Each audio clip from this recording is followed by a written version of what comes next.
Consumer inflation was 5.9% year-on-year in March, up from 5.7% in February.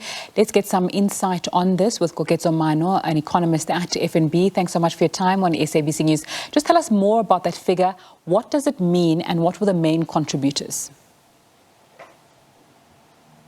Yes, hello and thank you for having me. So yeah, we did see inflation rising to 5.9% in March. That is a lift from 5.7% in February. And some of the big drivers there, you would remember that we did see a R1.46 per litre increase in petrol prices in March. So that was the major contribution to the inflation numbers. We also did see, food inflation remaining rather elevated at 6.2%. So really remaining above that upper band of the inflation target range that the Reserve Bank works with. We're also starting to see rising core inflation, which is a bit concerning, I think, when you think about underlying or structural inflation. So we're also starting to see a bit of pressure there as well. We're starting to see an improvement or recovery rather in housing inflation. We expect to continue to see an improvement or recovery in insurance inflation as well. And those are the big items. So those are the main takeaways. We also did see an increase in alcoholic beverages and tobacco inflation, and that could be broadly expected. I mean, we did see the minister table an increase in excise taxes in February, so those prices are likely in response to that. So those are the major items and takeaways from the CPI numbers yesterday. So we saw petrol prices increasing, as you said, by R1.46 in March. How does that compare to previous years, and what does that mean for us as consumers? Yeah, so I think, when you look at the petrol price, say, for example, the 95 unleaded, it's at its highest it's ever been. So in previous years, we did see oil prices actually reaching the levels that they did around 2014. Those years, we did have petrol prices above $100 per barrel.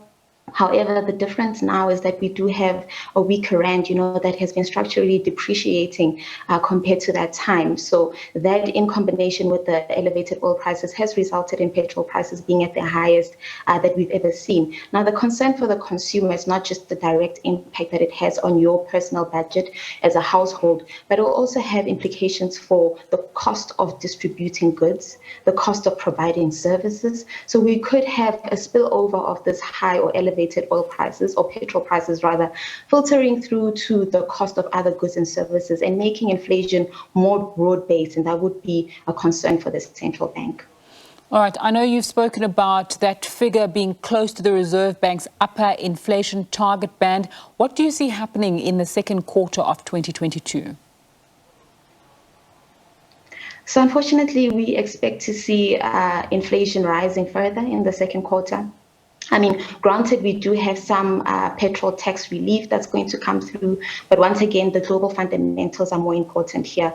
What's happening with the rand relative to the dollar? What is happening with oil prices in terms of supply that has been very constrained following the pandemic or following lockdown? When economies started to open up, we realized that demand was far outpacing supply.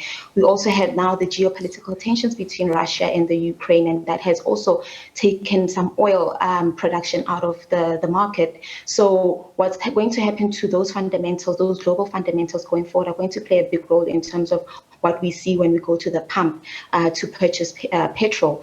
Now, the other big global fundamental that is driving local inflation at the moment is going to be on the food front. Those geopolitical tensions have implications for the wheat that we import. They have implications for fertilizer prices. So we may start to see also those filtering through to the local market when we go and purchase, your wheat-related products. You are likely to see that those prices might be rising in the near future. There's naturally that lag between what we're seeing internationally or what we're importing and what we actually experience at the shelves. So we might actually only see those prices coming through later on, and that's why in the second quarter we're expecting to see inflation breaching that 6% target upper target band. And so yeah, it's going to be a difficult time to process. And I think the hardest thing, or the most important thing here, is how inflation expectations respond to this actual inflation, right? So inflation expectations would filter through to how people plan their household spending, how businesses plan their pricing, how trade unions negotiate wages for their members.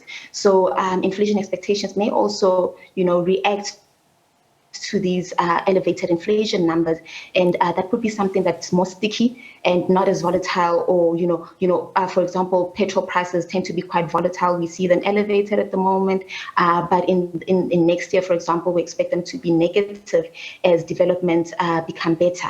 But with elevated inflation expectations, we may see this driving inflation for a longer period, and that is what the central bank will want to avoid. Okay, so as a consumer or someone living in South Africa watching this kind of data, besides watching in horror, what's to be done in the face of increasing inflation when it comes to food, fuel, and our cost of living in general? Yeah, so cost of living is rising. It's something that we've noted since we've come out of lockdown. Inflation has moved from the low levels that we had in May 2020 of around 2%, rising now to 5.9%. So cost of living is rising quite rapidly. We are likely to see, some demand destruction following this, when people discretionary income is lower, they spend less on things that they don't think they need. We are also likely to see maybe people who are already struggling are switching, making substitutions in terms of the essentials that they buy. For example, you could see people moving away from your traditional meats as a source of protein, moving more towards your cheaper sources of protein as a result of this escalating cost of living. So consumers are likely going to have to make behavioral changes, but in general, it is a very difficult time, I think, when it comes to consumers. Koketso Mano, economist at FNB, thanks so much for your time on SABC News this afternoon and your insight as well.